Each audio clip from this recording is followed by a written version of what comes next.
તો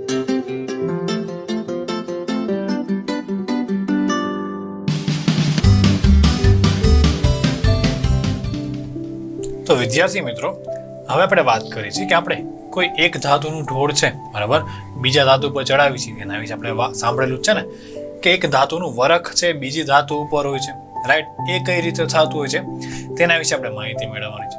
તો હવેની પ્રક્રિયાનું નામ છે ઇલેક્ટ્રોપ્લેટિંગ, અથવા તો આપણે કહીએ કે ઢોળ ચડાવવાની પ્રક્રિયા, રાઈટ? આપણી પ્રક્રિયાનું નામ છે ઇલેક્ટ્રોપ્લેટિંગ.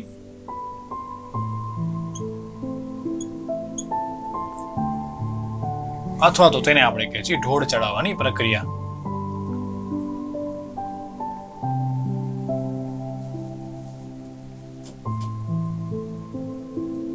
હવે આ એકચ્યુઅલી કઈ રીતે થતું હોય છે તેના વિશે આપણે માહિતી મેળવવાની છે. તમે ક્યારે કોઈ પણ નવું વાહન કે લ્યો છો, બરાબર, ત્યારે તેની જે રિંગ હોય છે, સાયકલ આપણે નવી લીધી હોય તો તેના હેન્ડલ છે, તેની રીમ છે, મતલબ કે તેની ટાયરની જે રિંગ હોય છે તે કેવી એકદમ ચળકાટ ધરાવતી હોય છે ને, બરાબર? તો કેવી એકદમ એટલે ચમકતી હોય છે, નવી સાવ, રાઈટ? પાછું જ્યારે આપણે ધોતા હોય ને ત્યારે એકદમ પછી નવી ચળકાટ ધરાવતી હોય છે.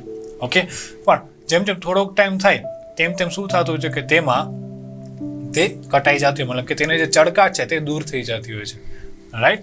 શરૂઆતમાં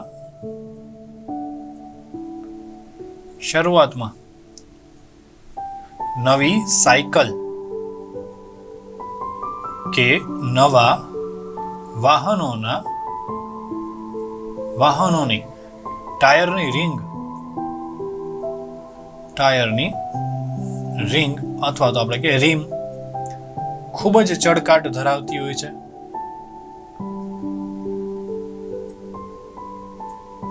બરાબર, તે શું કરે તો કે ચળકાટ ધરાવતી હોય છે. અને થોડોક ટાઈમ પછી આપણે કહીએ કે થોડાક, મતલબ કે તેમાં ઉઝરડો ન પડી જાય ત્યાં સુધી, મતલબ કે આપણે કે તેમાં ઉઝરડો ન પડે ત્યાં સુધી તે ચળકાટ ધરાવે.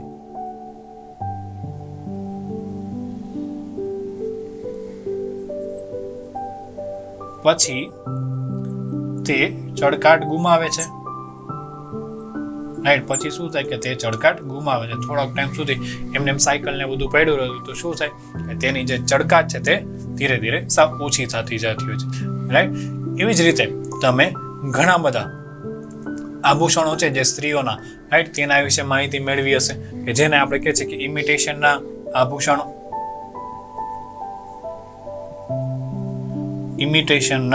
આભૂષણો, રાઈટ, કે જે દેખાતા તો હોય છે સોના જેવા, પરંતુ શું હોય છે કે તેમાં થોડોક ટાઈમ પછી તેમાંથી સોનાનું કે ચાંદીનું વરખ જે હોય છે તે ઉતરી ગયું છે અને પછી નીચેની ધાતુ જે હોય છે તે દેખાતી હોય છે, રાઈટ?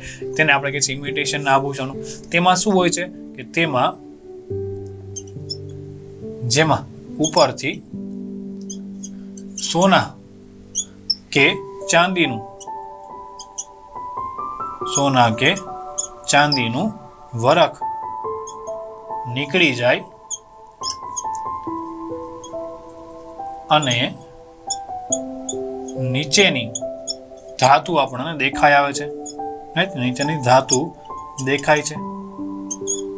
ઓકે, તો આ કઈ રીતે કરવામાં આવતું હોય છે તો કે આ પણ એક ઇલેક્ટ્રોપ્લેટિંગની મદદથી જ કરવામાં આવતું હોય છે, જેમાં એક ધાતુ ઉપર બીજી ધાતુનો ઢોળ ચડાવવામાં આવે જેથી કરીને તે તેના જેવી જ દેખાતી હોય છે, રાઈટ? આપણે કહીએ કે આ સોનાનું વરખ જે હોય છે તે દેખાવામાં તો થોડું ઘણું આપણે કહીએ સોનાનો આખો હાર છે પણ તે સાવ સસ્તો હાર જોવા મળતો હોય છે, કારણ કે તેમાં ખાલી સોનાનું વરખ ચડાવવામાં આવતું હોય છે, મતલબ કે સોનાનું ખાલી થોડુંક ધાતુ જ ચડાવવામાં આવતી હોય છે.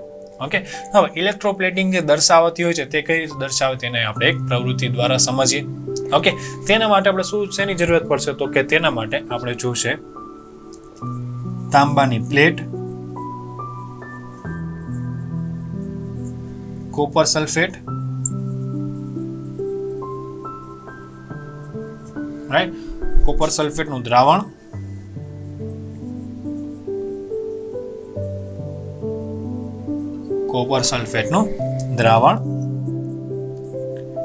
પછી વાયર અને બેટરી. આ ત્રણ વસ્તુની જરૂરિયાત પડશે. ઓકે, એક પાત્રમાં આપણે શું લઈએ છીએ તો કે પહેલા કોપર સલ્ફેટનું દ્રાવણ લઈએ છીએ. ઓકે, અને આપણે શું કરીશું તો કે પહેલા તાંબાની પ્લેટ લઈશું. તાંબાની પ્લેટને આપણે શું કરીશું તો કે કાચ કાગળ વડે ઘસી નાખીશું.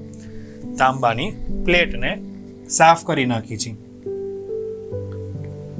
તાંબાની પ્લેટને કાચ કાગળ વડે ઘસીએ. ઓકે, પછી તેને સાફ કરી દઈએ. પછી તેના ઉપરના છેડે આપણે કોપરનો વાયર મતલબ કે વાયરથી જોડી દઈએ છીએ. રાઈટ, અને પછી તેને વાયર સાથે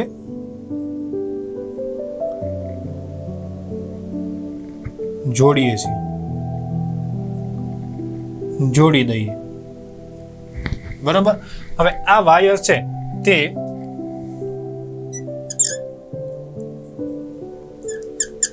આ વાયરને બેટરી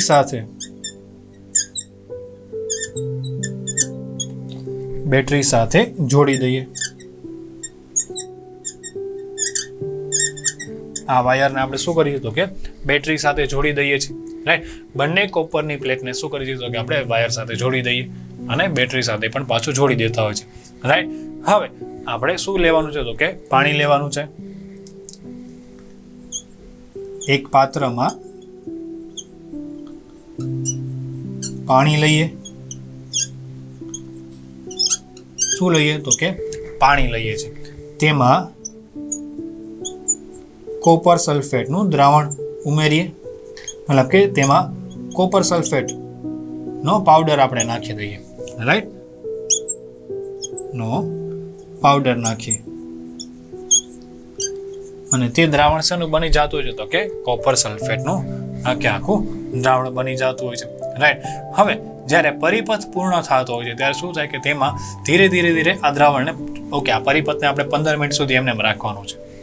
રાઈટ, આ પરિપથને 15 મિનિટ સુધી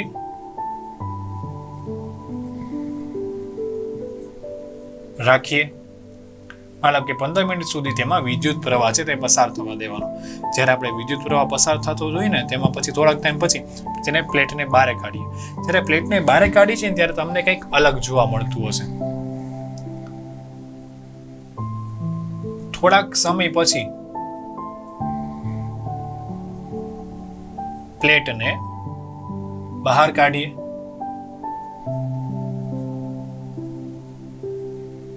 બહાર કાઢીને જ્યારે આપણે જોઈએ છે તો તેમાં મતલબ કે પ્લેટમાં આપણને અલગ આવરણ ચડેલું દેખાતું હશે. રાઈટ, આવરણ ચડેલું દેખાતું હોય છે. હવે આવું કઈ રીતે થતું હોય છે? આવું તે શું થઈ ગયું જેથી કરીને પ્લેટમાં આવરણ જે છે તે ચડી ગયું હોય છે. ઓકે, તો આવું એના લીધે થતું હોય છે કે જ્યારે વિદ્યુત પ્રવાહ પસાર કરવામાં આવે ને ત્યારે તાંબાની છે પ્લેટ તે ઓગળતી હોય છે અને ધીરે ધીરે તે કોપરમાં ભળી જતી હોય છે. રાઈટ, અને કોપર સલ્ફેટનું જે દ્રાવણ છે આપણે કહીએ તો કે કોપર સલ્ફેટનું દ્રાવણ કોપર સલ્ફેટ રાઈટ, એમાંથી કોપર અને સલ્ફેટ છે બંને છૂટું પડી જાય. એટલે કે કોપર અને સલ્ફેટ બંને છૂટા પડી જાય. હવે આ કોપર છે તે કઈ જગ્યાએ જાય તો કે આ કોપર છે તે ધીરે ધીરે બીજી જે પ્લેટ હશે ને તેમાં ચોંટી જતું હશે. કોપર છે તે તાંબાની પ્લેટમાં ચોંટે છે. શું થાય છે તો કે કોપર છે તે ધીરે ધીરે તાંબાની પ્લેટમાં ચોંટી જતું હોય છે. રાઈટ, એટલા માટે જેમ જેમ આપણે વિદ્યુત પ્રવાહ થોડોક ટાઈમ વધારે પસાર કરીએ તો આપણને જે તાંબાની પ્લેટ ઉપર છે તેમને કોપરનું આખું આવરણ ચડેલું જોવા મળતું હશે. ઓકે, તો પછી આપણને એમ થાય કે શું દ્રાવણમાં પછી કોપર ખાલી ન થઈ જાય તો કે ના, હા જેટલું હોય એટલું તો વપરાઈ જતું હશે, પણ આપણે કહીએ તો કે જે તાંબુ છે બરાબર તે પણ દ્રાવણમાં અંદર આવી જતું હોય છે. એટલા માટે છે તે બેલેન્સ થઈ જતું હોય છે પ્રક્રિયા. તાંબુ અંદર આવી જવાનું લીધે શું થાય તો કે પ્રક્રિયા છે તે આખી બેલેન્સ થઈ જતી હોય છે, રાઈટ. આપણે કહીએ તો કે વિદ્યુત વહન દ્વારા કોઈ પદાર્થ પર કોઈ જરૂરી ધાતુનું આવરણ જમા કરવાની પ્રક્રિયાને આપણે શું કહે છે તો કે ઇલેક્ટ્રોપ્લેટિંગ કહેવામાં આવે છે, રાઈટ. શું કહે છે તો કે ઇલેક્ટ્રોપ્લેટિંગ એટલે કે આપણે આમાં શું કર્યું તો કે વિદ્યુતનું વહન કરાવ્યું, રાઈટ. વિદ્યુત વહન દ્વારા કોઈ આપણે શું કર્યું તો કે કોઈ પદાર્થ પર, આપણે પદાર્થ કયો લીધો તો કે તાંબાની પ્લેટ, રાઈટ. કોઈ પદાર્થ પર જરૂરી ધાતુનું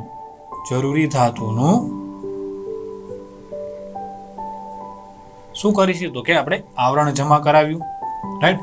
આવરણ જમા કરાવવાની પ્રક્રિયાને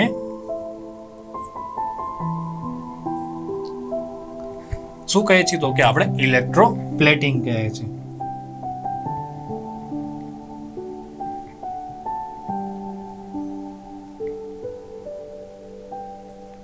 શું કહે છે આપણે તો કે તેને આપણે કહે છે ઇલેક્ટ્રોપ્લેટિંગ. કારણ કે આ શેના લીધે થયું તો કે વિદ્યુતના લીધે, મતલબ કે વિદ્યુત પ્રવાહ જેમ જેમ પસાર થાય છે એના લીધે થતું હોય છે, બરોબર. આ પ્રક્રિયાને આપણે ઇલેક્ટ્રોપ્લેટિંગ કહે છે. આવી જ રીતે આપણે બીજા અલગ અલગ ધાતુનો ઉપયોગ કરી શકીએ છીએ, જેમ કે સોનું છે, ચાંદી છે, રાઈટ, કોપર છે, ઓકે. એવી રીતે અલગ અલગ ધાતુનો ઉપયોગ કરીને આપણે ઇલેક્ટ્રોપ્લેટિંગ છે તે કરી શકીએ છીએ. તમને ઘણી બધી વખત જોયું હશે કે તમારે ઘણા બધા જે સાધનો હોય છે, ઓકે, તે ચમકતા હોય છે એકદમ. હવે ઇલેક્ટ્રોપ્લેટિંગનો ઉપયોગ છે તે કઈ રીતે થતો હોય છે તો કે અલગ અલગ સાધનો બનાવવામાં, રાઈટ. હવે બધા સાધનો છે તે લોખંડના કે એના નથી હોતા. લોખંડની ધાતુ ઉપર આપણે છે તે આપણે ક્રોમિયમ ધાતુ છે તેનો આપણે વરખ આપણે ચડાવી દેતા હોય છે, ઓકે. લોખંડની ધાતુ ઉપર આપણે અલગ અલગ ધાતુનો વરખ જે હોય છે મતલબ કે ઇલેક્ટ્રોપ્લેટિંગ કરીને ચડાવી દેતા હોય છે. હવે જેમ કે આપણે જોઈએ કે સાયકલના હેન્ડલ છે, રાઈટ. બાઇકના જે રીમ હોય છે એ કારના સાધનો છે, ઓકે. પછી આપણા ઘર વખરીના અમુક સાધનો હોય છે જે તમે જોયા હશે કે જેમાં આખું જે ખૂબ જ ચમકતા હોય છે, રાઈટ. એવું શેના લીધે થતું હોય તો કે આવી જ રીતે ઇલેક્ટ્રોપ્લેટિંગની મદદથી આવી રીતે કરવામાં આવતું હોય છે, ઓકે. હવે આપણા ઘણા બધા સાધનો જેમ કે નળ છે, રાઈટ, સાયકલના હેન્ડલ છે, પછી ઘર વખરીના સાધનો, ઓકે, જેમ કે ગેસના મતલબ કે ગેસના બર્નર ને બધું આપણે જોઈએ તો તેમાં શું હોય છે તો કે તેમાં આવી રીતે ધાતુનું ઢોળ ચડાવેલો હોય છે. કારણ કે બધી ધાતુ હોય છે, ઓકે, તે આપણે જોઈએ તો કે સસ્તી નથી હોતી. ઘણી બધી વખત આ ધાતુ મોંઘી હોય છે તો ખાલી તેનો વરખ ચડાવવામાં આવતો હોય છે, જેથી કરીને શું લાગે તો કે આપણને તે ધાતુ છે ચમકતી ને એવી લાગતી હોય છે, પણ ખાલી તેનો વરખ ચડાવવામાં આવેલો હોય છે, રાઈટ. પછી આપણે જોઈએ તો કે ક્રોમિયમ છે તે ધાતુનો અલગ અલગ ધાતુ ઉપર આપણે ઢોળ ચડાવીએ છીએ. ક્રોમિયમ ધાતુ છે તે ખૂબ જ મોંઘી ધાતુ હોય છે, ઓકે. ક્રોમિયમ ધાતુ છે તે ખૂબ જ ચળકાટ ધરાવતી હોય છે, ઓકે. તેને કાટ લાગતો નથી.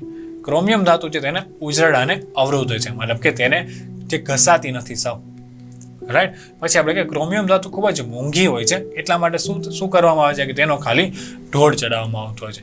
આખી ધાતુ છે તે ક્રોમિયમની નથી હોતી, ખાલી તેનું વરખ એટલે કે ઇલેક્ટ્રોપ્લેટિંગની મદદથી શું કરવામાં આવે છે તો કે તેનું ખાલી આપણે એક ધાતુમાંથી બીજું ધાતુ ઉપર ખાલી આવરણ ચડાવવામાં આવતું હોય છે. જેમ કે અલગ અલગ આપણે ધાતુની વાતચીત કરી, નળ છે આપણા ઘરના, બરાબર, અલગ અલગ વાસણો છે તેના ઉપર પણ, ગાડીના સાધનો છે તેના ઉપર પણ, રાઈટ. હવે આ બધા સાધનો એવા હોય છે કે તે ક્રોમિયમ એવું હોય છે કે તેમાં કાટ લાગતો નથી, ઉજરતું નથી, રાઈટ. પણ ક્રોમિયમ ધાતુ હોય છે તે મોંઘી હોય છે એટલે આખી ધાતુ છે તે ક્રોમિયમથી નથી બનતી હોતી, બરાબર, ઓકે.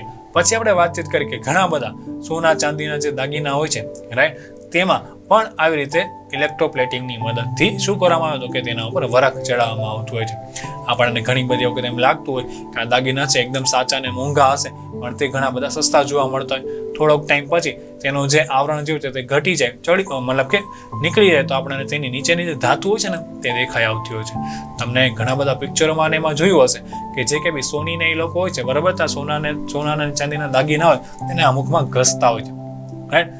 ઘસતા હોય તો શું થાય તો કે ઘસવાથી એ ક્યારેક આવરણ છે તે નીકળી જતું હોય છે. મતલબ કે જો ખાલી સોનાનો આવરણ મતલબ કે ઢોળ ચડાવેલો હોય તો શું થાય તો ઘસવાથી તે નીકળી જાય અને તેની નીચેની જે ધાતુ હોય છે તે દેખાઈ જાય. અને જો આવરણ ન ચડાવેલું અને આખું પ્યોર સોનું હોય તો તે આવરણ નીકળતું નથી, રાઈટ, અને જે સોનું હશે એમને એમ રહેશે, બરોબર ને. એના ઉપરથી આપણને ખબર પડી જાય કે કોઈ પણ ધાતુ છે તેના ઉપર કોઈ વરખ ચડાવેલું છે કે નથી ચડાવેલું, મતલબ કે કોઈ ઢોળ છે તે ચડાવેલો છે કે નથી ચડાવેલો. ઓકે, સોના છે, ચાંદીના દાગીના છે, એ બધામાં શું હોય છે તો કે આવરણ ચડાવેલું હોય છે. એવી જ રીતે ટીનનો જે ડબ્બો હોય છે, રાઈટ, એમાં પણ એવી રીતે કરવામાં આવે છે. લોખંડના ડબ્બામાં શું કરવામાં આવે તો કે તેની ઉપર ટીનનું આવરણ ચડાવી દેવામાં આવતું હોય છે, રાઈટ. આવું શું કરવા માટે કરવામાં આવે તો કે લોખંડના ડબ્બા ઉપર ટીન ચડાવવાથી શું થાય તો કે કોઈ પણ ધાતુ છે, અંદરની જે પદાર્થ હોય છે તે બગડતો નથી હોતો. હવે લોખંડ છે તે હવામાં બારે રહે તો કાટ લાગી જાય, આપણને બધાને ખબર જ છે, રાઈટ. લોખંડને આપણે શું કર્યું તો કે બારે રાખી હવામાં, અને તેમાં પાણીને થોડું ઘણું પણ અડે તો શું થાય તો કે તરત કાટ લાગવાનું ચાલુ થઈ જતું હોય છે. પણ એની બદલે આપણે શું કરીએ તો કે એની બદલે આપણે કરીએ છીએ તો કે ટીનનું જે હોય છે તે આવરણ આખું તેની ફરતે ચડાવી દઈએ છીએ. તેની ફરતે આખું આપણે ટીનનું આવરણ ચડાવી દઈએ, જેથી કરીને શું થાય તો કે તે હવાના સંપર્કમાંથી બહાર નીકળી જતું હોય છે, કારણ કે તેને હવાનો સંપર્ક છે તે થતો નથી હોતો, રાઈટ. એટલા માટે શું થાય કે તેના ઉપર કાટ લાગતો નથી અને વસ્તુ છે તે બગડતી નથી હોતી, બરાબર ને. એવી રીતે લોખંડના ડબ્બા ઉપર પણ આવી રીતે ટીનનું આવરણ ચડાવવામાં આવતું હોય છે. પછી આપણે જોઈએ કે જે કંઈ બી વાહનો જે પુલ ઉપર ચાલતા હોય છે, રાઈટ, તે શેના બનેલા તો કે લોખંડના બનેલા હોય છે. એવી રીતે વાહનો પણ હોય છે તે શેના બનેલા તો કે લોખંડના બનેલા હોય છે. હવે વાહનો છે તે લોખંડની બનેલી વસ્તુ છે, આસાનીથી કટાઈ જતી હોય છે ને. લોખંડની બનેલી વસ્તુ આસાનીથી કટાય છે, એટલા માટે શું થાય તો કે તેના ઉપર ઝીંકનું વરખ ચડાવવામાં આવે જે આપણે કહીએ તો તેના ઉપર શું કરવામાં આવે તો કે ઝીંકનું વરખ ચડાવવામાં આવતું હોય છે. આપણે જોયું કે જે કંઈ બી આપણે સોના ચાંદીના ઘરેણા હોય છે, બરાબર, સોના ચાંદીના ઘરેણા પર આપણે કહીએ કે આ ઘરેણાનું પણ વરખ, મતલબ ઘરેણાનું પણ ઇલેક્ટ્રોપ્લેટિંગ થતું હોય છે, રાઈટ. સોના ચાંદીના ઘરેણા પર આપણે ઘસીએ તો તેમાં નીચેની ધાતુ જે હોય છે તે દેખાઈ આવે, રાઈટ. જો ઇલેક્ટ્રોપ્લેટિંગ કરેલું હશે તો નીચેની ધાતુ દેખાઈ આવે કે જે આપણને લાગતા તો ખૂબ જ મોંઘા પણ હોય છે, ઘણા સસ્તા, રાઈટ. અને પછી આપણે જોયું કે કોઈ પણ લોખંડના ડબ્બા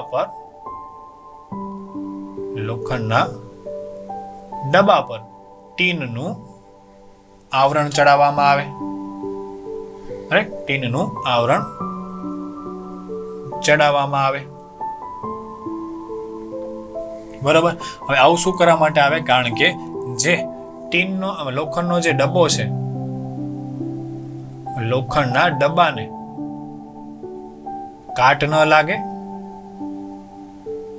અને વસ્તુ બગડે નહીં, એટલા માટે, રાઈટ. તો પછી આપણે જોયું કે ઘણા બધા જે પુલ ને બધું હોય છે તે શેનાથી બનાવવામાં આવતું હતું કે લોખંડના, રાઈટ. પુલ, બ્રિજ અને વાહનો લોખંડના બનાવવામાં આવતા હોય છે. અને આપણને એ તો ખબર જ છે કે લોખંડને ખૂબ જ જલ્દી કાટ લાગી જતો હોય છે, રાઈટ. લોખંડને ખૂબ જ જલ્દી કાટ લાગી જાય. હવે આને કાટ લાગવાથી બચાવવા માટે આપણે શું કરીએ તો કે તેના ઉપર ઝીંકનું આવરણ ચડાવી છે. કાટ લાગવાથી બચાવવા માટે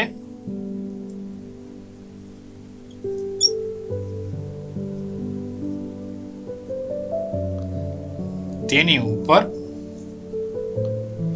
ઝીંક ધાતુનું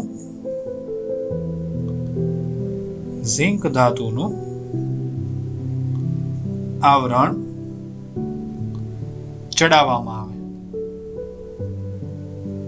જેથી કરીને શું થાય છે કે લોખંડનો હવા સાથેનો જે સંપર્ક હોય છે ને તે ઘટી જાય અથવા તો તૂટી જાય સાવ, જેથી કરીને શું થાય કે લોખંડનો હવા સાથેનો સંપર્ક તૂટી જાય, લોખંડ છે તે કાટ નથી લાગતું.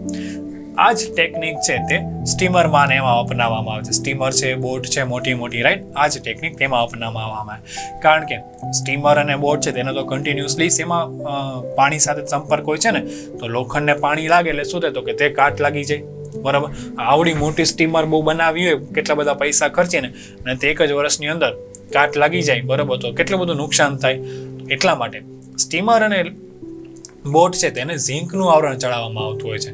હા, આપણે કે બોટ ખાલી લાકડાની નથી બનેલી હોતી, તેમાં કે ને લોખંડનો ઘણો બધો ભાગ જોવા મળતો હોય છે, જેથી કરીને શું થાય કે તે મજબૂત બની રહે, એટલા માટે, રાઈટ. તો એમાં આવી રીતે ઝીંકનો પણ આપણે ઝીંકનું આવરણ ચડાવી દેવામાં આવતું હોય છે, જેથી કરીને શું થાય કે તેમાં કાટ ન લાગે. શું થાય તો કે તેમાં કાટ ન લાગે. હવે આપણે જો કે ઇલેક્ટ્રોપ્લેટિંગ એટલે કે ઢોળ ચડાવવાની પ્રક્રિયા. ઇલેક્ટ્રોપ્લેટિંગ એટલે શું તો કે ઢોળ ચડાવવાની પ્રક્રિયા. હવે ઇલેક્ટ્રોપ્લેટિંગમાં શું હોય તો કે આપણે એને કોઈ પણ વસ્તુ નવી લે તો કેવી એકદમ ચમકતી ને બધું હોય છે ને, ધીરે ધીરે જેમ ટાઈમ જતો જાય તો તેમને ચમકકાટ ઘસાતી જાય તો શું થાય, તેમાં કલર છે તે સાવ આપણને ઘસાઈ ગયો હોય ને એવું લાગવા માંડે છે, રાઈટ. હવે આપણે કે ઇમિટેશન અને ઘણા બધા સાધનો હોય છે તેમાં પણ એવું જોવા મળતું હોય છે, રાઈટ. પછી જ્યારે આપણે કે ઇલેક્ટ્રોપ્લેટિંગ આપણે કરવું હોય, ઓકે, તો કઈ રીતે કરી શકીએ તો કે એક તાંબાની પ્લેટ લેવાની, કોપર સલ્ફેટ અને તેનું દ્રાવણ ને બધું લેવાનું, વાયર ને બેટરી બધું લેવાનું, અને પછી આપણે તાંબાની પ્લેટને આપણે શું કરીએ તો કે કોપર સલ્ફેટના દ્રાવણમાં આપણે ડુબાડી દઈએ છીએ. જેવો પરિપથ પૂર્ણ થાય છે આપણે 15-20 મિનિટ રાહ જોઈ, ઓકે. 15-20 મિનિટ પછી પ્લેટને બહાર કાઢીએ તો શું જોવા મળે તો કે આપણે તાંબાની પ્લેટ ઉપર કોપરનું આવરણ જોવા મળતું હોય છે. એ આવરણ ક્યાંથી આવ્યું તો કે તે આવરણ આવે છે કોપર સલ્ફેટના દ્રાવણમાં, કે કોપર અને સલ્ફેટ છે બંને છૂટું પડી જાય અને કોપર છે તે તાંબાની પ્લેટમાં લાગી જતું હોય છે, રાઈટ. હવે તાંબાની પ્લેટમાં લાગી જાય એટલા માટે શું થાય તો કે તાંબાની પ્લેટ ઉપર કોપરનું આવરણ આવી જતું હોય છે, અને જે કોપરનું જે કમી રહી જતી હોય તે મતલબ કે કોપરની જે અછત રહી જતી હોય તો શું થાય કે બીજી પ્લેટમાં તાંબુ છે તે નીચે ધીરે ધીરે ઉતરતું જતું હોય છે, એટલા માટે. અને એટલા માટે શું થાય તો કે કોપરની જગ્યા લઈ લેતું હોય છે, રાઈટ. હવે શું થતું હોય તો કે વિદ્યુતનું વહન છે, ઓકે, વિદ્યુતના વહન દ્વારા કોઈ પદાર્થ ઉપર જરૂરી ધાતુનું આવરણ ચડાવવામાં આવે તો તેને આપણે કહે છે ઇલેક્ટ્રોપ્લેટિંગ.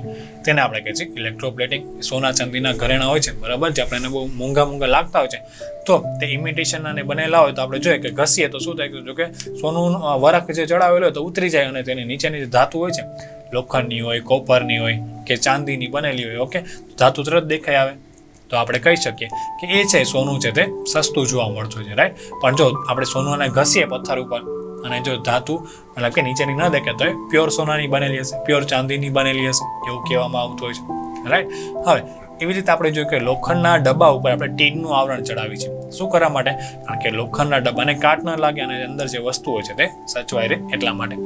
પુલ છે, બ્રિજ છે, વાહનો છે, તે બધા શેના બનેલા તો કે લોખંડના બનેલા હોય. તેના ઉપર ઝીંકનું આવરણ ચડાવવામાં આવે, કારણ કે લોખંડની વસ્તુ છે તે આસાનીથી કાટ લાગી જતી હોય છે એટલા માટે. હવે કાટ લાગવાથી બચવા માટે તેના ઉપર શું કરવામાં આવે તો કે ઝીંકનું આવરણ ચડાવવામાં આવે. શિપ છે મતલબ કે બોટ છે, સ્ટીમર છે, બધામાં પણ આ જ ટેકનિક અપનાવવામાં આવતી હોય છે.